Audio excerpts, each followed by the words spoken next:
दादा आपको भाषण करना है तो मैं बैठ जाता हूं, 10 मिनट बोलिए। इतने सीनियर सांसद होकर बीच में टोका टोकी करना ना आपकी उम्र के लिए अच्छा है ना आपकी सीनियोरिटी के लिए अच्छा है।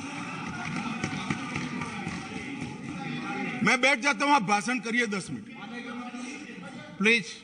माननीय गृह मंत्री जी ने कहा ऐसे आतंकवाद के वित्त पोषण के लिए भी इसके मुनाफे का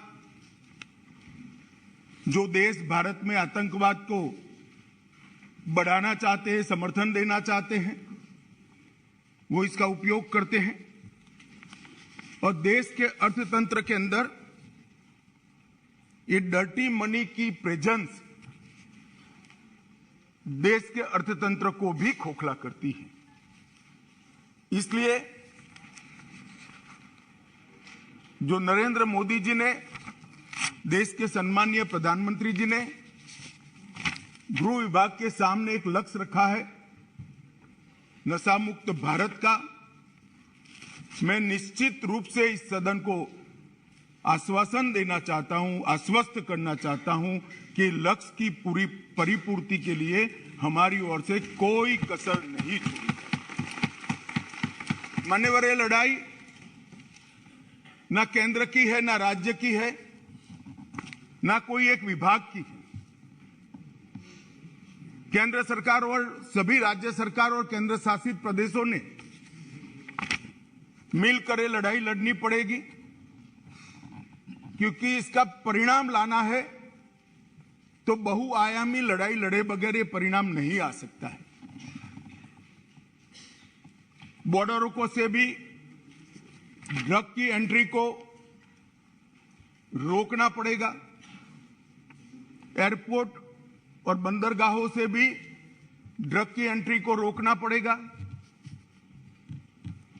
रेवेन्यू डिपार्टमेंट ने भी सतर्कता के साथ इन टोटो जो योजना बनी है इसका एक हिस्सा बनकर एग्रेसिवली काम करना पड़ेगा। नारकोटिक्स कंट्रोल ब्यूरो और राज्य की एंटी नारकोटिक्स सारी एजेंसियों ने भी एक पेज पर रहकर काम करना पड़ेगा। इसके साथ साथ पुनर्वसन और व्यसन मुक्ति के लिए समाज कल्याण विभाग और हेल्थ डिपार्टमेंट ने भी साथ में रहना पड़ेगा। इसके सभी आयामों को अगर हम एड्रेस करते हैं और सभी आयामों को ये लड़ाई के अंदर एक समान तीव्रता से जोड़ते हैं, तभी जाकर हमारा ड्रग फ्री इंडिया का स्वप्न साकार हो सकता है। मान्यवर, ये बहुत महत्वपूर्ण बात है कि ये लड़ाई केंद्र सरकार और राज्य सरकारों ने मिलकर लड़नी है। हमारे संघीय ढांचे में राज्य सरकारें कई सारी पार्टियों की होती है, कई बार केंद्र में भी मिली जुली सरकारें आती हैं, परंतु मैं आज ये बात सदन के सामने स्वीकार करना चाहता हूं कि जहां तक ड्रग के खिलाफ लड़ाई का सवाल है, देश की सभी राज्य सरकारों ने केंद्र सरकार के साथ कंधे से कंधा मिलाकर ये लड़ाई को गंभीरता के साथ लड़ा है। और जो भी योजनाएं गई, जो भी सूचनाएं गई, उसका इरिस्पेक्टिव ऑफ पार्टी पॉलिटिक्स और irrespective of party in power सभी राज्यों ने बहुत अच्छे ढंग से अमल भी किया है। इसलिए कम से कम ये एक मुद्दा ऐसा है जिसमें तरीकों में थोड़ा बहुत बदलाव राज्य की जियोग्राफिकल सिचुएशन और आर्थिक व्यापार करने की पद्धति को लेकर हो सकता है, तरीकों में बदलाव, परंतु इसमें कोई मतभेद नहीं है, सब एक पेज पर है। मान्यवर, जहां तक बॉर्डर के राज्य हैं, कल सभी बॉर्डर के राज्यों के सदस्यों ने गंभीरता से विषय रखा है।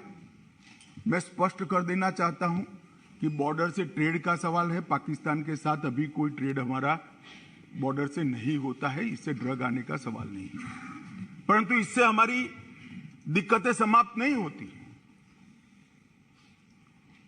ड्रोन से आता है, तस्करी से आता है, सुरंगें बनाकर भेज देते हैं, बंदरगाहों के माध्यम से आता है, एयरपोर्ट से माध्यम से आता है।